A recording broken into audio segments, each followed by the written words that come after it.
Hello friends केमती अच्छा समस्ते परिणीता ओडिया रोसई रे आपन को बहुत बहुत स्वागत। तो मोर ब्यूटी चैनल रही परिणीता ओडिया रोसई परिणीता ओडिया ब्लॉग सबू परिणीता ओडिया चैनल को आप सब्सक्राइब करेंगे एमती भल भल वीडियो देखापी। आज चलतु आम बनवा मागुर माछर गोटे तरकारी बहुत सुंदर तरकारी टे आपण बहुत लोक जानी आंबुल पकईकी करती रोसई किंतु जदि आपण नुआ बाहा आपण रोसई केमती करेंगे जानीपारना फास्ट फास्ट आप बनाऊँच फास्ट टाइम आप रोसई करूँ माछ रांधुंट एमती स्टाइल बनातु बहुत बढ़िया लगे। आपण आपको भात रे खाई पारिबे रुटी रे खाई पारिबे किंतु गरम भात रे एटा बहुत बढ़िया लगे। गरम भात सह गरम गरम जो आमर मागुर माछर झोल को आप खाइबे बहुत बढ़िया टेस्ट लगे। तो देखंतु अधा केजी रु टिके अधिका अच्छी माछ से मुझे लुण 2 चामच हलदी गुंड लंका गुंड गोटे गोटे चामच नहीं कि आप भल भाव गोलई ने गोलई सारापर आप मैरिनेट करने किसी समय रखिदे माने 10-20 मिनट एमती रखी दिंतु।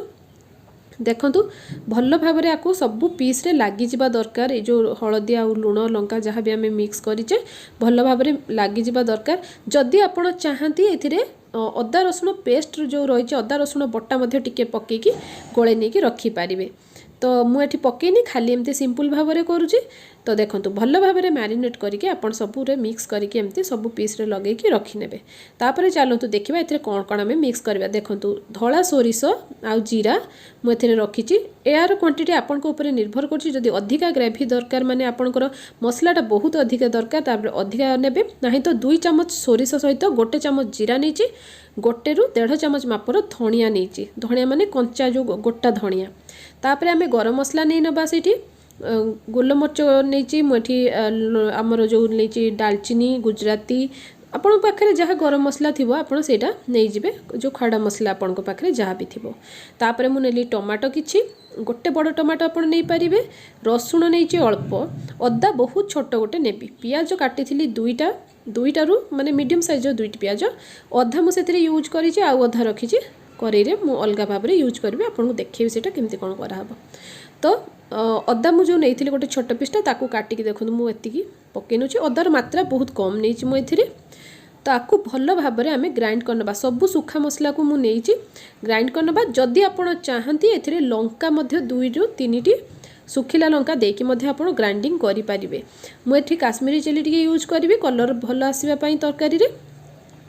तो देखो भल भाव में मुझे ग्राइंडिंग करनेली गोटे थर रे हबनी सोरिष आप बाटे जदि आउ टिके पानी देके गोटे थर चलेला परे टिके पानी देके आउ गोटे 2 थर एमती चले नेबे जेमती कि आपणकर मसलाटा पूरा फाइन पेस्ट हम जेते फाइन पेस्ट हम यहाँ आपणकर तरकारी ग्रेवीटा सेते भल हम आउ सेते स्मूथ हम माने खाइला बेले पाटी को भल लागिवो। बहुत पतला हम जदि झोल करछंती मध्ये बहुत पतला झोलटिए हम। तो आपण निश्चित भाव में ए पेस्ट को भल भाव में ग्राइंडिंग करेंगे। तापर ग्राइंडिंग जार को धोईकी भल भाव में मसला को काढ़ी नेबे ग्राइंडिंग जार में बहुत मसला लागिकी रही है। तापर देखंतु कड़ाई रे आमे माछ भाजिले मुई कड़ाई रे माछ भाजी नेबी तापर नेक्स्ट अलग कड़ाई रे मु आपनको ग्रेवीटा करके देखेबी। तो देखंतु से जो आमे मैरिनेट करके माछ रखिथिले ताकू आमे भाजिबा। माछ भाजिबार सबुठु भल गोटे टिप्स हैला कड़ाई को भल भाव में आपण गरम करदेबे माने ताती जाइछा दरकार पूरा कड़ाई से तेल भी पूरा भल भाव में ताती जाइछा दरकार नहले माछ लागी जिबार भय रही माछ भांगी जिबार मध्य भय रही जेतेबेले आपण ताकू खुसुणी बा खड़िका जहाँ भी आपन कहउछन सेथिरे आपण जेतेबेले केंचीबे ताकू से माछ भांगी जिबार भय रही तेणु कड़ाई को भल भाव में गरम करेंगे तेल को भल भाव में गरम करके तापर एमती करेंगे। सोरिष तेल मुझे व्यवहार करी आपन जहाँ भी नॉनवेज आइटम जेबे भी रांधुचंती सोरिष तेल व्यवहार कले बहुत भल गोटे तार टेस्ट आसे। किंतु जदि आपण पाखे सोरिष तेल नहीं आप जेकोसी तेलर करें आप चाहिए ऑलिव ऑयल करेंगे आप चाहिए जेकोसी तेलर आपको करेंगे किसी असुविधा नहीं किंतु ट्राई करेंगे सोरिष तेलर ये तरकारीटा को करने। तो जहाँ भी नॉनवेज आइटम जदि होची सोरिष तेलर कले टिके भल टेस्ट आसे मुझे कहली। तो ट्राई करेंगे सोरिष तेल करने ठीक अच्छे भल भाव में लाल लाल करके भाजी ने भाजी सारापर देखूँ आउ गोटे थर मुझे पकई नौ तापर आम जा अलग गोटे नेक्स्ट प्रोसेस को। नेक्स्ट आम कौन करवा आउ गोटे कड़ाई में मुझे तेल नहीं जदि आप चाहूँगी से कड़ाई करने करें। तो सही कड़ाई आप जदि माछ भाजी सारापर करने चाहूँगी करें। तो आउ गोटे कड़ाई मुझे तेल नहीं सोरिष तेल तापर देखो चीनी टिके पकई नहीं चीनीटा जितेबाला तार जो बबुल्स होइकी बाहर लाल लाल कलर हो सेतेବେଳେ ଆପଣ ଜାଣିଯିବେ ଯେ ପିଆଜ ପକାଇବା ପାଇଁ ସଠିକ୍ ସମୟ ଆସିଯାଇଛି। ଦେଖନ୍ତୁ କେମିତି ଅଳ୍ପ ଫେଣ ଫେଣ ଭଳିଆ ହେଇଗଲା। ତାପରେ ଏଟା ଲାଲ ହେଇଯିବ। ଲାଲ ମାନେ ପୁରା କଳା ହେବା ପର୍ଯ୍ୟନ୍ତ ରଖିବେନି, ଟିକେ ବ୍ରାଉନ୍ କଲର୍ ହେଇ ଆସିଲା ପରେ ଆମେ କ'ଣ କରିବା ପିଆଜକୁ ଏବେ ଆଡ଼୍ କରିନେବା। तो देखंतु तेजपत्र 2टी पकई नेली आउ पियाज को मुझे आड कली। जदि आप चाहती ये कंचा लंका 2टा पकई नहीं पारे। देखंतु आकु भल भाव में भाजिबे जत्ते पर्यंत पियाज लाल न होइछि सेते पर्यंत आपण आकु भाजिबे। अच्छा पियाजर काटिबा स्टाइलटा एठी मु कहि नउछि। जदि आपण लंबा लंबा चाहिए करि पारिबे, आपण चाहिले पूरा छोट छोट करिवे जदि मध्य करि पारिबे, चाहिले चारि कोणिया करिकि मध्य काटि पारिबे, किछि असुविधा नाही। पियाजर साइज आपण जे कोनोसी टाइप रो काटि पारिबे। तापर देखंतु ए जो मसला को हमें ग्रेवीटा को बाटी के रखिथिले सोरिष जीरा धनिया जहा भी सब ताकू भल भाव में कषिबे। भल भाव में कषिबे जत्ते पर्यंत एटा ब्राउन कलर न होइछि, आपण लाल कलर टिके माने खैरिया कलर न होइछि, आपण पूरा भल भाव में आकु कषिबे। तो देखंतु ग्राइंडर को धोई देली, पानी मध्य बहुत एते मसला बहुत लागिक रही थाए, आकु भल भाव में धोईकी पानी आकु हम ऐड करबानी। एबे परे ऐड करबे, मु कहबी केतले दबाई पानी को। तो हळदी लंका गुंड लुण सबू मुझे देवी एवं पकई दूसरी गोटे गोटे चामच करी। आउ गोटे कथा ध्यान रखिए, आम जो मैरिनेट करते से लुण देते तो से हिसाब से आप लुण पकेबे। तो ये खाली ग्रेवी पकेबा, से माछपाई आम दे नहीं तो ठीक अच्छे। भल भाव में आपको कषिबे। जदि आप चाहिए आउ टिके जीरा गुंड आउ टिके धनिया पाउडर जहाँ भी थी आप पकई पारे। जेहेतु आम कंचा बाटीचे सेते किसी एथिरे जरूरी नहीं, जदि किंतु चाहती आप पकई पारे। तो जदि फिश मसला अच्छी आप पकई पारे, जदि गरम मसला अच्छी आपण पाखे रुचि मसला अच्छी ताहले आपण टिके टिके एथिरे ऐड करनियंतु। मु एथिरे पकई नउछि टिके गरम मसला। तापर आप भल भाव में आपको कसंतु। टमाटो एबे दबा दरकार नहीं, कारण टमाटो में ग्राइंडिंग कर नहीं ऑलरेडी। तो गरम मसला टिके अल्प आमर जो रही माछ जो फिश मसला माछ पई जो मसलाटा आसे ग्रेवी पई से मसला भी आपन टिके ऐड कर नहीं पारिबे। जदि आपन पाखरे बाय चांस माछ मसला सरी जे टिके अल्प हल्का चिकन मसला मध्ये एथरे पके नहीं पारिबे, किछि असुविधा नहीं। आपन भल भाव में आकु कसंतु कसंतु भल भाव में कसंतु जत्ते पर्यंत तार तेलटा ऊपर को न देखा जाइथिबो सेते पर्यंत आपन आकु कषि चलिए। नहले सोरिष जो पड़ी बहुत खराब लगे, पितुड़िया पितुड़िया टाइप रो टिके लगे।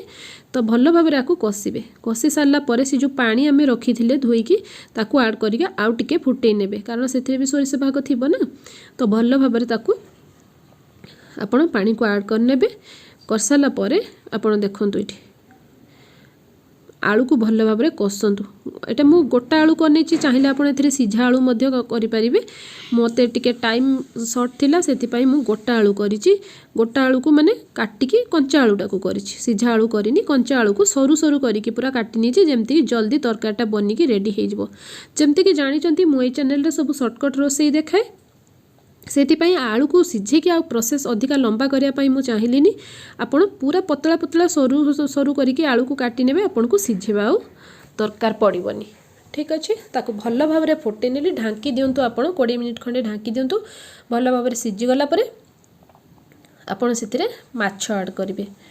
से जो भजा माछ आम रखी सेटा को आपड़ ऐड करेंगे। ये केते लिक्विड रखिए केते झोल रखिए सेटा आपण को ऊपर डिपेंड करुच्ची। जदि आप अधिका पानी रखापी चाहूँगी तरकारी ताले अधिका पानी आपड़ देकी ताको फुटेकी तापर आप माछ को एमती ढाली पाइबे। जदि चाहूँगी कि माछर पानी कमिगला भाया लगुच गोटे अलग जगार पानी आप गरम करके ढाली नहीं पारे। देखो आंबुल गोटे मुझे बतुरीकी रखी थी, आंबुल को एवं ऐड करदेली। केबे भी मसला कषिबा टाइम रे आपण आंबुल देबेनी, कारण सेतेबेले जदि आपण आलू तापरे पकेबे आलूटा भल सिझिबनी। तेणुक आंबुल को फुटिला टाइम रे पके नेबे। देखंतु एटी धनिया पत्र मु ऐड करली। ऐड कला परे आर सब प्रोसेस सरला, खाली अल्प गोटे थर माने जिबा दरकार गोटे थर। तो हे गला हमर देखंतु ढांकी नेबे, तापर डायरेक्ट आपण ताको सर्व करिवे। तो टिके गोटे थर फुटिया मुझे रखीदेली टिके गरम करने। तो देखो माछ झोल आमर पूरा रेडी हो जाइए। बहुत सुंदर कलर आसीबो। जदि काश्मीरी चिली अच्छे आपण पाखे पकई नेबे टिके लाल लाल कलर आसीजिवो। जदि घर कई गेस्ट आसुवे आपण बनै पारिबे, एमती आपण वीकेंड बनेकी खातु, बहुत बढ़िया टेस्ट लगे। आ जदि देसी मागुर होइथिबो तो ताहले बहुत बढ़िया। आउरी एटा मु देसी मागुरटा आज नहीं आसथिली। तो देखंतु केते सुंदर कलर आछि। आउ एटा कैमरा केते कोन देखा होछि मु कहि परिबिनी, कारण मोर कैमेरा क्वालिटी सेते भल नुहे। तो आपण देखि पार्थुबे बहुत सुंदर माने आपण गरम भात रे आकु खाइबे बहुत बढ़िया गोटे अलगा प्रकार गोटे माने जो ऑथेंटिक टेस्ट आसे तरकारी रो सेटा आसीबो सोरिष वाला माछ माने सबु बंगाली लोकंटू निके ओडिया पर्यंत एटा बहुत फेमस है सोरिष वाला माछ। तो देखंतु आंबुल सब केमती देखा जाउची आपण गोटे थर निश्चित ट्राई करंतु आ केमिति लागिला निश्चित भाव में कहिबे। वीडियो जदि भल लागुची आपण चैनल को सब्सक्राइब करंतु सब्सक्राइब करला परे गोटे घंटी चिन्हटा आसीबे ताकू प्रेस करनेबे सांगरे आपण ऑल नोटिफिकेशन को क्लिक करनेबे जहाँ भी मु नुआ नुआ वीडियो पकाउची आपण सबुठु फास्ट देखि पारिबे। परिणीता ओडिया रोसई परिणीता ओडिया ब्लॉग सबको सब्सक्राइब कर नियंतु भल भल वीडियो देखंतु एंजॉय करंतु पुणी देखा आ गोटे एमती सुंदर रोसई सह सत पर्यंत विदाय नेउची नमस्कार।